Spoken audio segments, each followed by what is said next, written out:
Katika episodi iliyopita tuliishia pale Elhabu alipoamua kuifuata ile ramani mpaka sehemu ya siri na kugundua kuwa Protocol 13 ulikuwa ni mfumo wa kudhibiti akili za watu na yeye tayari yupo ndani ya huo mfumo. Je, nini kilifuata baada ya hapa? Ungana nami mwanzo hadi mwisho wa episodi hii kujua mwendelezo wa kisa hiki cha kusisimua. Naam, na hii ni Protocol 13 episodi ya 3.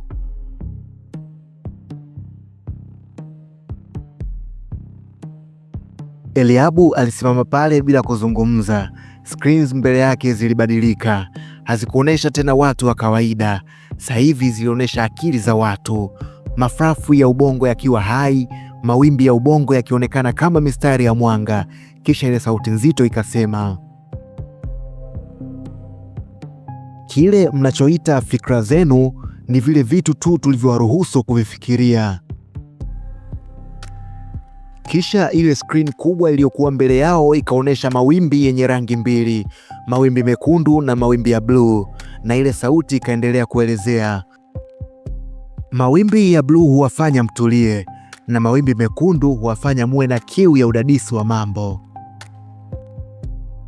Kisha mstari mwekundu ukazimwa na sauti ile ikaendelea, Protocol 13 sio mashine, ni mpangilio wa mawimbi ya sauti.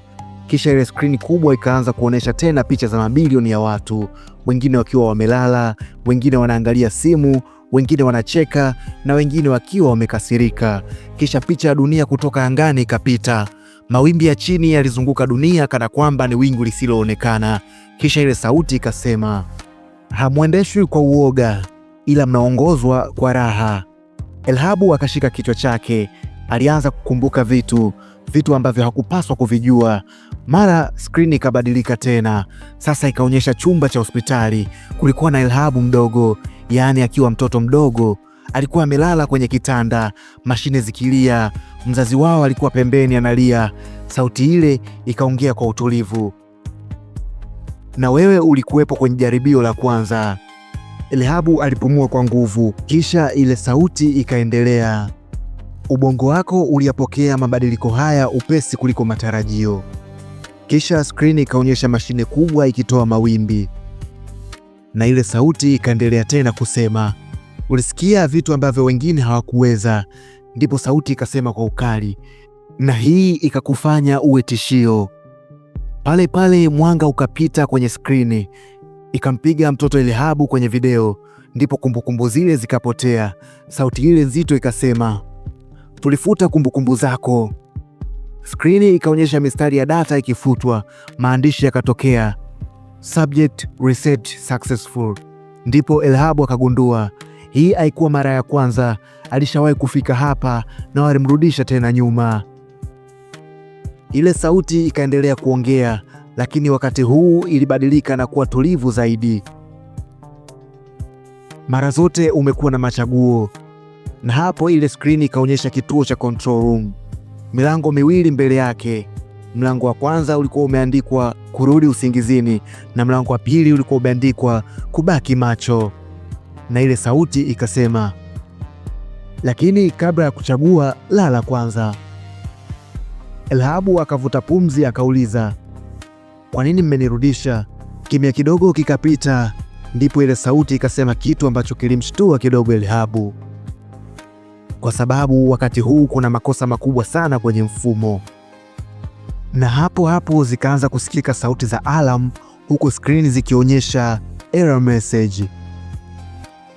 Sauti ile ikaendelea kuongea, lakini wakati huu ikawa nzito zaidi.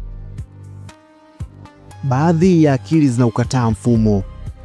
Skrini ikaonyesha watu wakiamka usiku, wakishika vichwa vyao, wakilia bila kujua kwa nini. Kisha ile sauti ikasema, kama wakiamka wengi, basi mfumo utavunjika. Ndipo ile sauti ikamwambia Elhabu, haupo hapa kwa bahati mbaya, tunakuhitaji.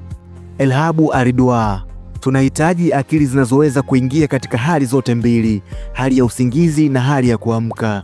Kisha skrini ikarudi kule hospitali na kumwonyesha Elhabu na watoto wengine wadogo wakiwa wamelala, na ile sauti ikaendelea, nyinyi mliandaliwa maalum kwa kazi hii. Elhabu alikamata kichwa chake, mawazo yakimzingira. Kumbukumbu zilianza kurudi nyuma kwa nguvu, kuanzia zile sauti za mawimbi, hospitalini, macho ya watu wasio blinki na alama ya namba 13. Akasema kwa sauti ya kutetemeka, kwa hiyo nini mnachohitaji zaidi? Kilipita kimya kidogo, kisha ile sauti ikasema, tunataka utusaidie kuendelea kuwaweka watu hawa kwenye usingizi.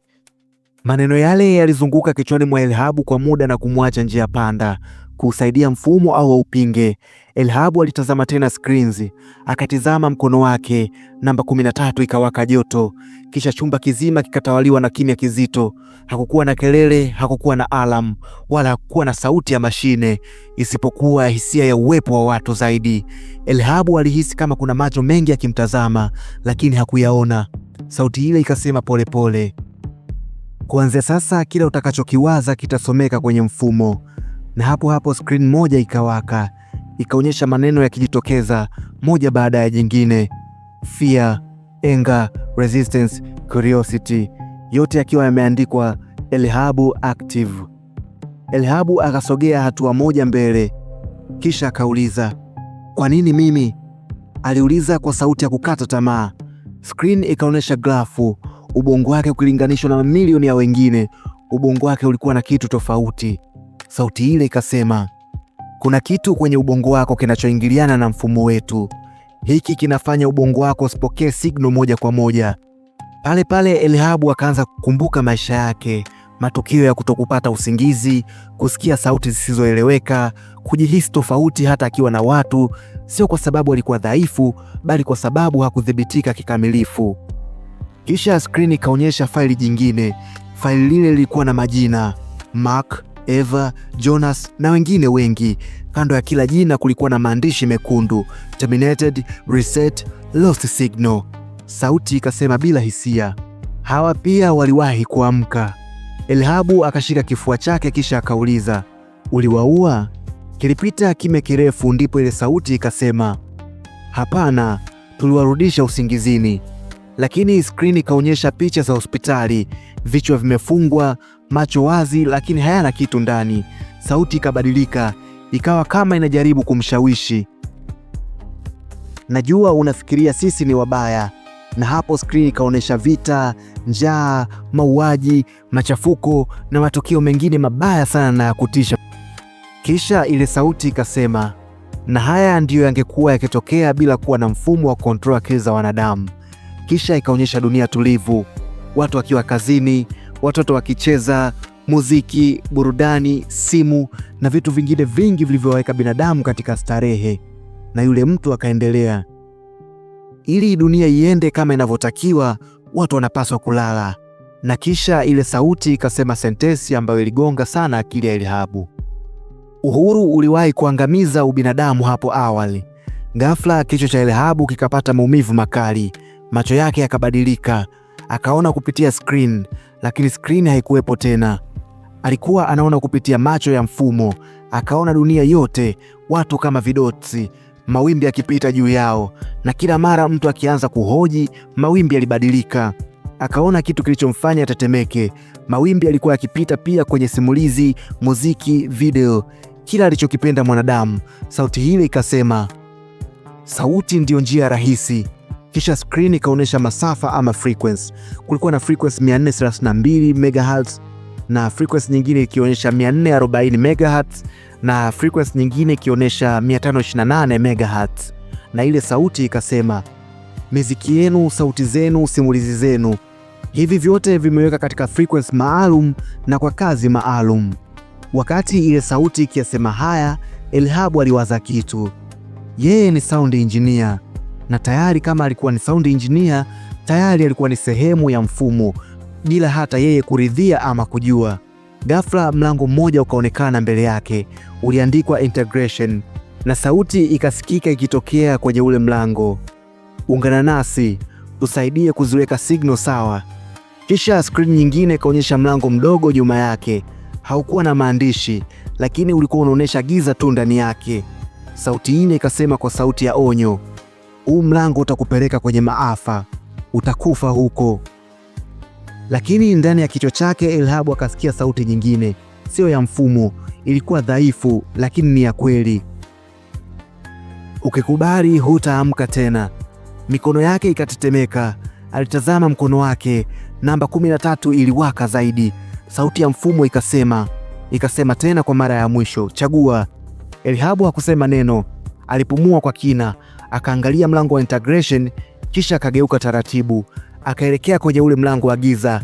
Sauti ikapanda kwa ukali, Eliabu! Lakini Eliabu akafungua ule mlango na giza likammeza. Naam, na huu ndio mwisho wa episodi ya 3 ya simulizi yetu ya Protocol 13. Je, nini kilifuata baada ya hiki? Ungana nami katika sehemu ijayo kupata uhondo kamili wa kisa hiki. Kuwa karibu nami kwa kusubscribe na kufollow channel hii ili usipitwe. Chao.